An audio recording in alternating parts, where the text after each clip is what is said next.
ఈరోజు పరిగెత్తాలి. చాలా మందికి ఓపిక లేదు పాపం. అలిసిపోయిన క్రైస్తవులు అనేక మంది ఉన్నారంట. అలసట అపవాది తీసుకొస్తాడు, జాగ్రత్త. కొన్నిసార్లు స్టామినా చాలకపోతే అలసట, జాగ్రత్త. ఎప్పుడన్నా ఈ రన్నింగ్ రేసులు చూసారా? 100 మీటర్స్ రన్నింగ్ ఉంటుంది. Ready, on your mark, get set, go, పిష్కా షూట్ చేసాడంటే ఏం చేస్తాడు? ఎవరి గాడు ఫుర్ర పరిగెడతాడు.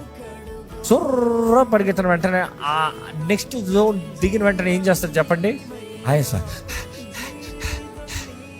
ఆ ఆయాసంలో చూడండి మనుషుడు, నువ్వు వచ్చి ఏమన్నా అడుగు అని, తిన్నావా, వస్తావా, చేస్తావా, ఏం మాట్లాడు, ఏదైనా. ఈరోజు చాలామంది బ్రతుకు కూడా అలాగనే ఉంది. Exhausted, frustrated. They have no energy, no stamina, all worn out, tired. నన్ను వదిలేండిరా బాబు, నా బ్రతుకు నాకు వదిలేండి, నా జీవితం నాకు వదిలేండి, నా జోలికి ఎవరు రాకండి, నా జోలికి ఎవరు రావద్దు, నాతో ఎవరు మాట్లాడుతున్నా, నన్ను ఏం చేయొద్దు, నేను ఏం చేయను. ఈరోజు మిమ్మల్ని అడుగుతున్నాను, డూ యూ హ్యావ్ స్టామినా?